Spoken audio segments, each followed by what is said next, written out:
Hello, dear ones. I'm 75 years old now, and there are some stories that stay with you forever no matter how many decades pass. This is one of them. It was Thanksgiving 1987. I was 38 then, still believing that being a good wife meant swallowing your pride when necessary. We were at Robert's family dinner. His parents, his 3 brothers, their wives, all the children running around. I had spent 2 days preparing my famous apple pie and green bean casserole, wanting everything to be perfect. I was telling his sister-in-law about the community college courses I'd been taking, literature and history, something I'd always dreamed of doing. I was so excited talking about the books we were reading, when Robert's voice cut through the conversation like a blade. "Oh, Margaret thinks she's going to be some kind of scholar now," he said, that smirk I knew too well spreading across his face. "Next thing you know, she'll be telling us how to run the country." The table went quiet. His mother actually chuckled. His father shook his head with that same dismissive smile. "Robert, I was just sharing," I started. "Honey, let's be realistic. You're 38 years old. What are you going to do with a degree at your age? Besides, someone needs to keep the house running properly." They all laughed, but something broke inside me. For 15 years, I had been the wife I thought I was supposed to be. I married Robert when I was 23, fresh out of secretarial school, full of dreams about building a life together. He was charming then, ambitious, and I believed we were partners. I kept our home spotless, learned to cook his mother's recipes exactly the way she made them, attended every company dinner with a smile, and made sure his shirts were perfectly pressed for work. When he got promoted, I celebrated his success as if it were my own. When he wanted to move cities for a better opportunity, I packed our life into boxes without question, leaving behind my friends and the little job I loved at the local library. I thought marriage meant sacrifice. That love was about making someone else's dreams possible, even if it meant putting your own on a shelf. For years I told myself I was happy. I had a comfortable home, a husband who provided well, and we looked good together at church on Sundays. People complimented us on what a nice couple we made. But somewhere in those years I started to feel invisible. Not just to Robert but to myself. I'd catch glimpses of the woman I used to be. The one who had opinions about books, who dreamed of maybe teaching someday, who used to laugh until her sides hurt. He felt like a stranger I once knew. The college courses were my first attempt to find her again. 3 evenings a week I would drive to the community college and sit in those plastic chairs, feeling alive in a way I hadn't in years. I was good at it too. The professors praised my essays, my classmates sought out my thoughts during discussions. For the first time in over a decade, I felt like I had something valuable to contribute to the world beyond keeping house. That's what made that Thanksgiving moment so devastating. It wasn't just Robert's words. It was watching 15 years of making myself smaller get validated by his entire family's laughter. After that dinner, something shifted in my memory. Suddenly, I could see all the moments I had trained myself to overlook, all the times I had made excuses for behavior that chipped away at who I was. There was the time at his company Christmas party when I mentioned to his boss that I was reading a fascinating book about World War II. Robert had interrupted with, "Margaret reads those romance novels all day. She thinks she's a historian now." I had smiled and changed the subject, but I remembered the shame burning in my cheeks. The book wasn't a romance novel. It was a detailed account of the resistance movements in France. But correcting him would have made a scene. I remembered the dinner parties where he would tell stories about his accomplishments, conveniently forgetting that I had helped research his presentations, typed his reports, and entertained his clients' wives while he talked business. When friends complimented our beautiful home, he would joke about how I played house all day, as if creating a warm, welcoming space required no skill or effort. There were the subtle corrections in public. The way he would fix my stories, interrupt my conversations, or explain things to me that I already understood. He had a way of making me feel foolish for having thoughts of my own. When I tried to talk to him about it privately, he would say I was being too sensitive, that I was imagining things. The worst part was how others enabled it. His family would nod along when he diminished me, treating it like harmless teasing between spouses. Our friends would laugh uncomfortably and change the subject. Even my own sister once told me that all marriages have their dynamics, when I tentatively tried to share how small I was feeling. I began to see how I had been trained, by Robert, by his family, by a society that told me a good wife doesn't make waves. I had learned to laugh at jokes made at my expense, to apologize for having interests, to shrink myself to make others comfortable. I had become an expert at swallowing my own voice. But the most painful realization was how I had participated in my own erasure. Every time I bit my tongue instead of speaking up, every time I chose peace over my own dignity, I had reinforced the idea that my thoughts and feelings didn't matter. I had taught everyone in my life, including myself, that Margaret could be dismissed. That Thanksgiving dinner wasn't the beginning of my humiliation. It was just the moment I finally recognized it for what it was. The weeks following that Thanksgiving felt different. I would catch myself in mirrors and wonder who was looking back at me. The woman I saw seemed tired, smaller somehow, as if years of making herself quiet had actually made her physically shrink. I kept going to my classes, but now every lesson felt like a revelation. We were studying women's literature, Virginia Woolf, Zora Neale Hurston, Sylvia Plath. These writers put words to feelings I didn't even know I was allowed to have. They wrote about the suffocation of being reduced to someone else's supporting character, about the rage that comes from being told your thoughts don't matter. Robert's behavior didn't change. If anything, it got worse. He seemed to sense that something was shifting in me, and he pushed back harder. When I mentioned an essay I was writing about symbolism in the yellow wallpaper, he rolled his eyes and said, "Can we have one dinner without you showing off your homework?" When I suggested we try a new restaurant I'd heard about, he dismissed it with, "You know I don't like your suggestions, Margaret. You have strange taste." The moment that changed everything happened on a Tuesday evening in February. I had just gotten home from class, excited about a discussion we'd had about women finding their voices in literature. Robert was watching television and I wanted to share what I'd learned. I sat down next to him and began telling him about the connection our professor had drawn between personal freedom and creative expression. He didn't even look away from the screen. "Margaret, I've had a long day. Can you save the book club chatter for your girlfriends?" "But Robert, this isn't chatter. I'm learning things that matter to me." "Nothing you're learning in those classes matters in the real world. You're playing at being a student, but you're a 38-year-old housewife. It's time to accept reality." I sat there in the silence that followed, something crystallizing inside me. For 15 years I had been asking myself what I was doing wrong, how I could be a better wife, why I felt so empty. But suddenly the question changed. Why was I allowing this? Why had I given someone else permission to decide what mattered in my life?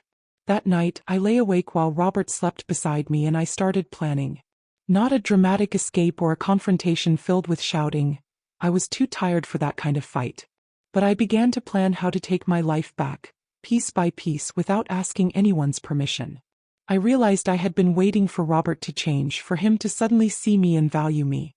But I couldn't wait any longer for someone else to give me back my dignity. I was going to have to take it myself. The first person I told was my classmate, Dorothy.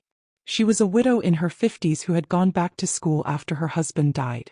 We often walked to the parking lot together after evening classes, and she had a way of listening that made you feel heard. "Dorothy," I said one night as we reached our cars, "can I ask you something? How do you know if you're being too sensitive about something or if something is actually wrong?" She stopped walking and really looked at me. "Honey, in my experience, when a woman starts asking that question, something is definitely wrong. What's happening?" So I told her. About the Thanksgiving dinner, about the pattern I was starting to see, about feeling like I was disappearing in my own life. She listened without interrupting, nodding in understanding. "Margaret," she said when I finished, "I'm going to tell you something my daughter told me after my husband died." She said, "Mom, you spent 30 years asking Dad's permission to have opinions. You don't need anyone's permission to know what you know."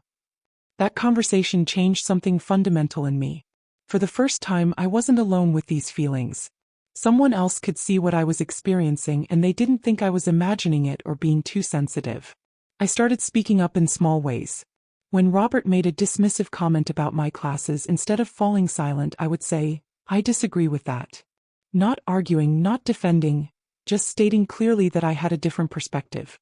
The first few times he looked genuinely shocked, as if a piece of furniture had suddenly started talking.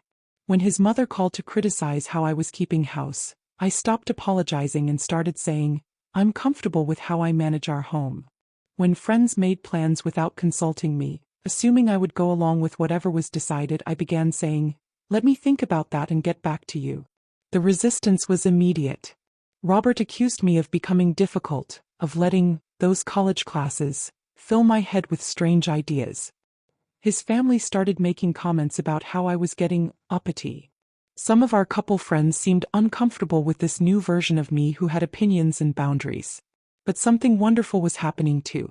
My professor noticed the change in my writing. It was becoming bolder, more confident. Dorothy and I became real friends, not just classmates. I started making decisions about how to spend my days instead of just filling time until Robert came home. The most powerful moment came when Robert tried his old tricks at a dinner party. He started to interrupt me while I was telling a story, and instead of trailing off like I always had, I simply continued talking. As I was saying, I said clearly and finished my thought. The room was quiet for a moment, but then the conversation moved on naturally. The world didn't end because I claimed space to speak. For the first time in years, I felt like I was living in my own life instead of watching it happen to someone else.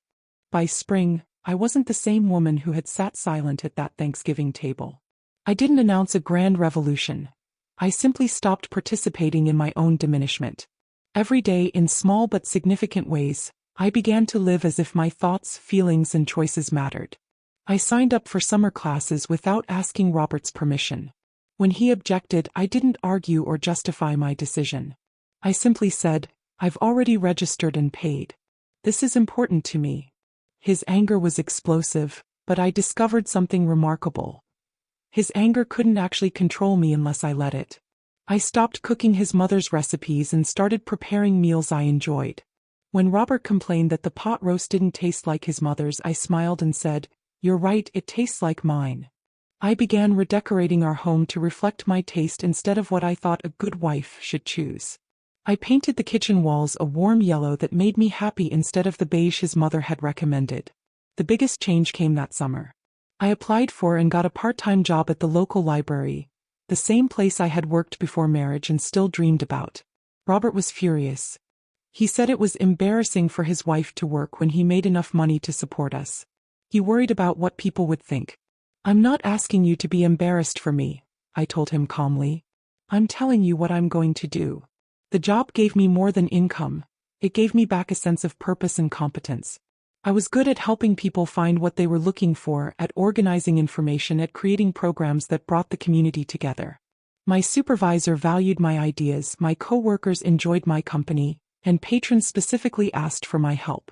At home, I stopped managing Robert's emotions. When he was angry about my choices, I didn't try to fix his mood or make him comfortable with my decisions. I would listen politely and then continue doing what I knew was right for me. When he gave me the silent treatment, I used the quiet time to read or work on my studies. I also stopped covering for his behavior in public. When he was dismissive or rude, I didn't laugh it off or change the subject to protect him from social consequences. I let his words stand on their own. Slowly, some people began to notice what I had been experiencing for years. The most difficult part was watching our marriage transform. We had built our relationship on a foundation of me being small and Robert being important. As I reclaimed my space, that foundation cracked. Some days I grieved for what we were losing, even though I knew it had never been real partnership. But I also discovered something profound. I could be alone without being lonely. The woman I was becoming was someone I actually enjoyed spending time with. She had interests, opinions, and dreams. She was kind but not self-sacrificing, accommodating but not invisible. By the end of that year, I had quietly revolutionized my entire life. I hadn't left my marriage yet, but I had left behind the version of myself that had made the marriage possible. Looking back now, nearly 40 years later, I can see that period as the beginning of my real life. It took 2 more years before I finally left Robert completely. But those years of quiet rebellion gave me the strength and clarity I needed to build a life I could be proud of. The divorce wasn't easy.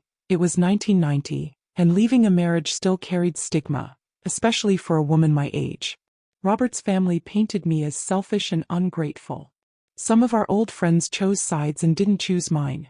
There were moments of loneliness and doubt, times when I wondered if I had thrown away security for something as intangible as dignity. But I never regretted it. Not once in all these years. I finished my degree at 42, then went on to get my master's in library science. I had a fulfilling career for 20 years, eventually becoming head librarian at our county system. I traveled to places I had only read about in books.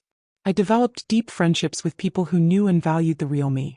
I learned to garden, to paint watercolors, to cook foods I had never tried before. Most importantly, I learned that being alone doesn't mean being lonely when you genuinely like the person you're alone with. I never remarried, though I had opportunities. I had come to cherish the freedom to make choices based on what felt right to me, not what someone else expected. The anger I carried for those years of being diminished eventually transformed into something else. Not bitterness, but clarity. I could see how I had been conditioned to believe that taking up space was selfish, that having needs was demanding, that speaking my truth was causing trouble. Breaking free from those beliefs didn't just change my marriage. It changed everything about how I moved through the world. Robert remarried within a year, a younger woman who seemed content to play the role I had abandoned. I felt sorry for her, but I also understood that not everyone is ready to question the life they've been told to want. I had been that woman too for a very long time. The peace I have now isn't the peace of a life without conflict. It's the peace of a life lived authentically. It's the peace that comes from knowing that whatever challenges I face, I'll face them as myself, not as some diminished version of who I think I should be. If my story reminded you of something in your own life, a relationship where you feel small, a voice that's been silenced, a dream that's been dismissed, don't ignore it. You deserve to be heard. And you deserve to be whole. It's never too late to start taking your life back, one quiet, brave choice at a time.